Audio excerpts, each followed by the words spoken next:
Niklsun here, and welcome to Coming Soon Movie News with Niklsun. I'm your host, and on this show, every Monday, Wednesday, and Friday, we'll be going over all of the day's movie news, as well as going over what it means for the production in general, such as casting decisions, trailer announcements, director announcements, things like that. So, without any further ado, let's get started with today's Hot Topics.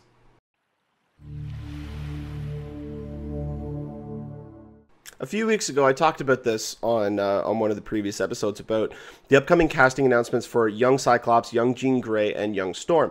Now, when the initial casting choices came out that they were looking at, especially for Jean Grey, I said that out of the list, if I had to choose, I would have said Haley Steinfeld would have fit better in the role, but my ideal candidate would have been Sophie Turner from Game of Thrones, because I personally feel that she has the look, she has the intensity that I think she could bring to that. She has also that quiet, subtle, how do I describe this? The words are escaping me. It's right on the tip of my tongue. She has a way to almost a very subtle ability to convey certain emotions without actually having to really do anything. It's mostly just in her eyes. And following in the footsteps of somebody like Famke Janssen, I think this could really work, and I thought that she was, out of all the choices, I thought that she was definitely by far the best choice. Well, it looks like I was right, because Bryan Singer has in fact announced that the three casting choices we have for Jean Grey, the young Jean Grey, we have Sophie Turner is confirmed. For young Scott Summers, also known as Cyclops, we have Ty Sheridan, which that is awesome casting news. He was great in Mud. And then also we have Alexandra Shipp, who will be playing a young Storm, or Aurora Monroe.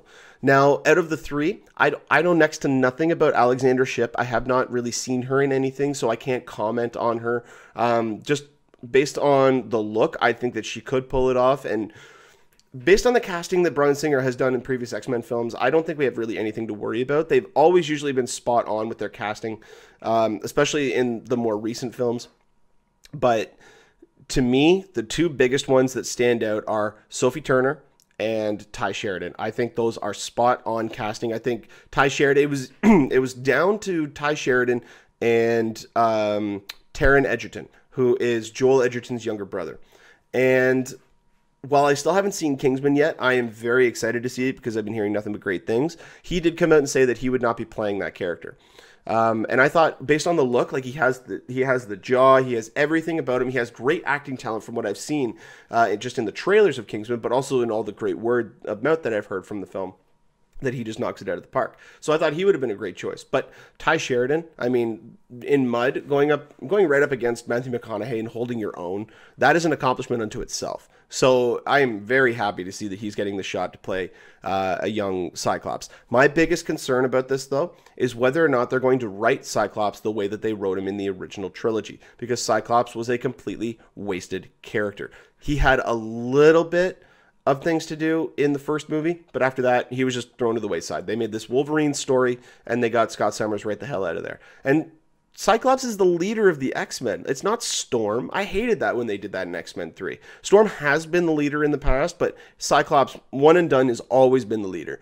And the way that everything happened, it was mostly just political as well. James Marsden actually had signed on to star in Bryan Singer's Superman film, so he was not able to commit to a full shooting schedule for X-Men 3, so they had to write down the character. They ended up killing him off.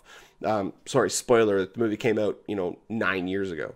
So, but yeah, the one thing that we know about is that X-Men Apocalypse will be set in the 80s completely. They are not, from my understanding, they are not going to be visiting any of the future sequences from Days of Future Past. We are going to be completely isolated in the 80s. They might have a bookend. They might start it off where something is happening in the future. Maybe, hey, you know what? Maybe it's Cable. Maybe they're introducing Cable in this movie. That'd be really cool. Although I think they're waiting for an X-Force movie to introduce him. But imagine that. Imagine Cable having to go back, interacting with his father when he is younger. Or when his father is like half his age. I think that could be, very interesting. But it'd be more for a television show. I'm just kind of spitballing here.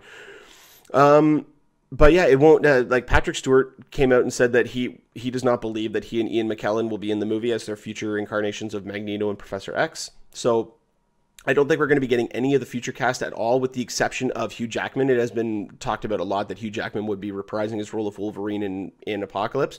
The size of his role is still yet to be determined. While I do think that what's going to end up happening in the film is he is going to become one of the Four Horsemen, because that happens to him in the comics. How they're going to integrate the young cast, I think, is going to be an even more impressive story. I think how they get them to deal, or how Professor X brings them into the fold. If he's reopened the school by this point, we still are very much in the dark for this movie, but it's gearing up to start filming. They're going to be starting filming at either the end of March or beginning of April, because the movie comes out at the end of May of next year. So they need to have at least, I think they need to have almost a year of post-production scheduled.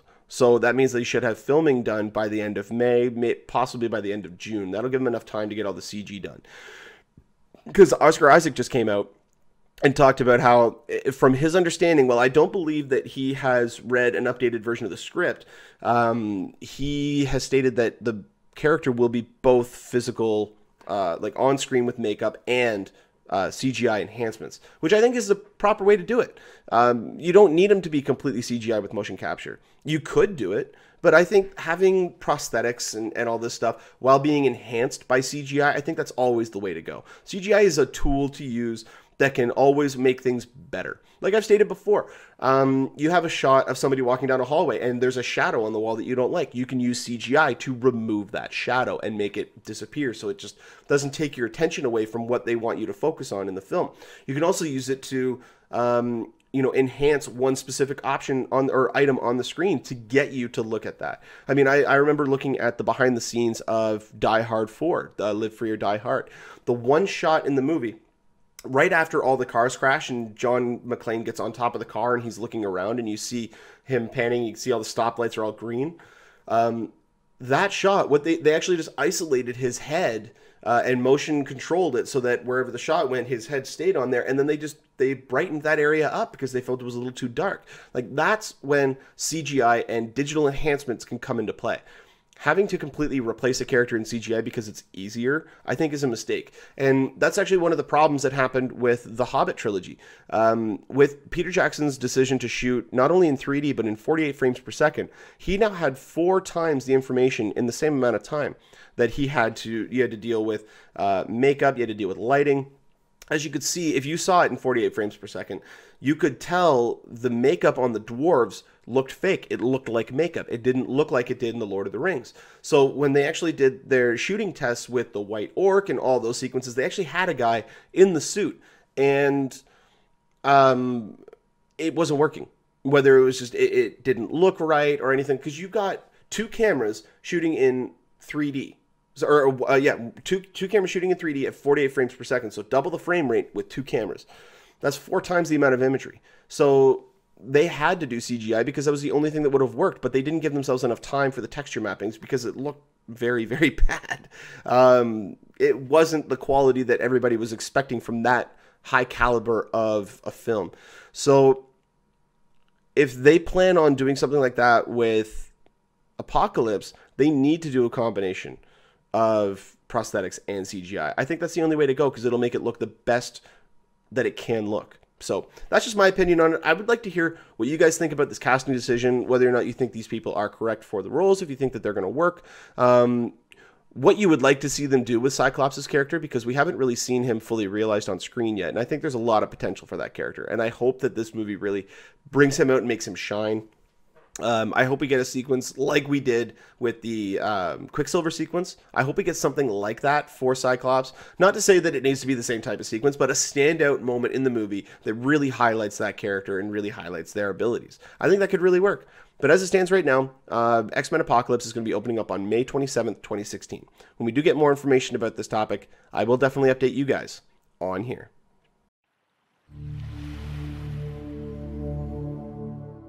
With our final story today, it looks as though there are rumors out there that Chiwetel Ejiofor, the Academy Award-nominated actor from 12 Years a Slave, and has done such movies as Serenity in 2012, it looks as though he could be joining the cast of Doctor Strange. Now, they don't disclose the role that he could be playing.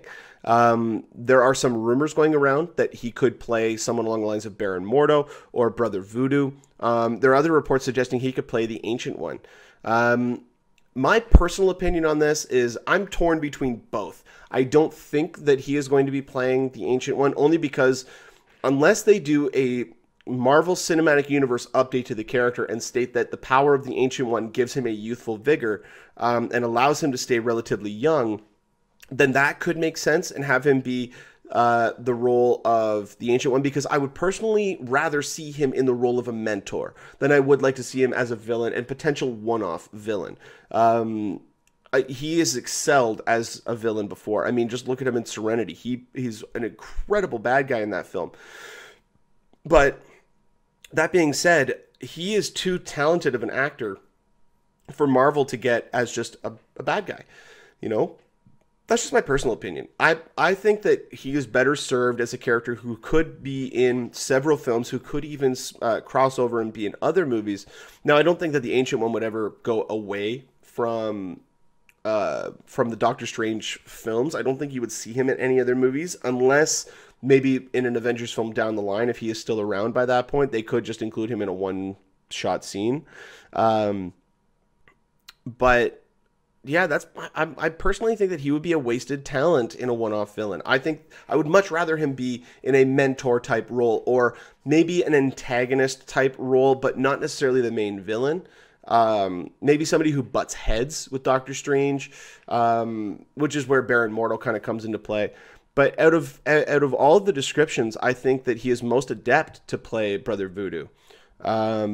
I think that could be a really cool interpretation of the character. It could work, but again, I personally think that he is wasted, or they're wasting his talent as a one-off villain, unless they have Loki-type plans for the character of Baron Mordo or Brother Voodoo or any of the other villains they might be bringing into this film.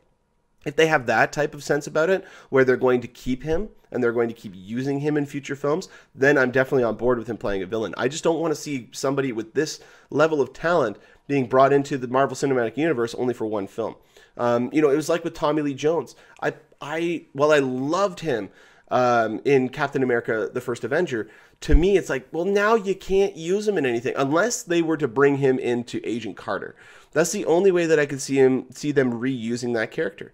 They can't use him anymore. It was 70 some odd years ago that his character was alive, and he was already an old man.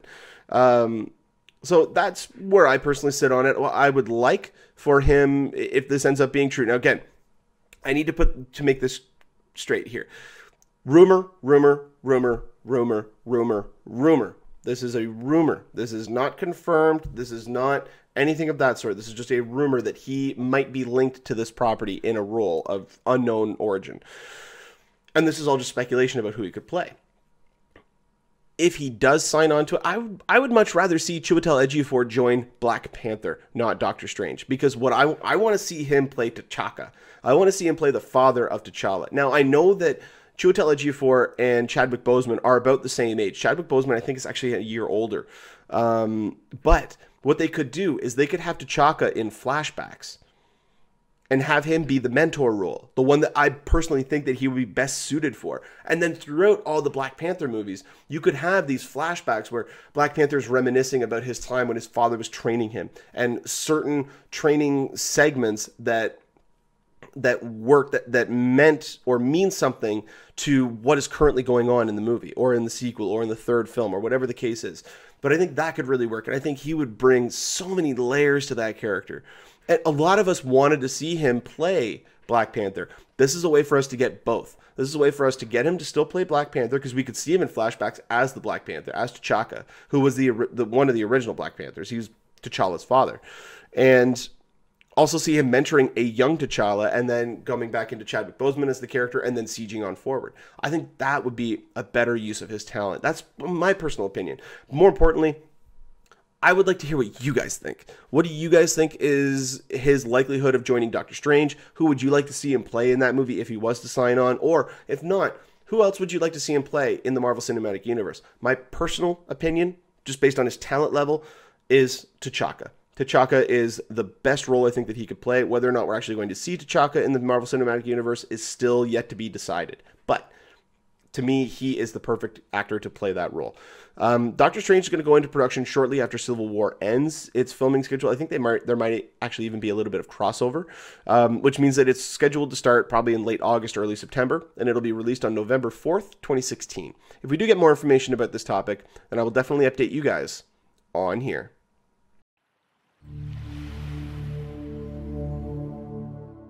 Well, that'll do it for this episode of Coming Soon Movie News with Niklsun. Thank you so much for watching. You guys have been a great audience. Go ahead and click the subscribe button there in the bottom corner. You get updates whenever we post a new video. You can also follow me on Twitter at Niklsun, Niklsun, for all of your movie updates. And go ahead and give us a like on our Facebook page at facebook.com/movie news with Niklsun. If you ever have a topic or a question you'd like to have talked about or discussed on the show, you can go ahead and put a comment in the comments section, or you can email us at movienewswithniklsun@gmail.com. And we'll try to get to as many as we can on every Friday episode. But until next time, you guys enjoy the rest of your day. Take care.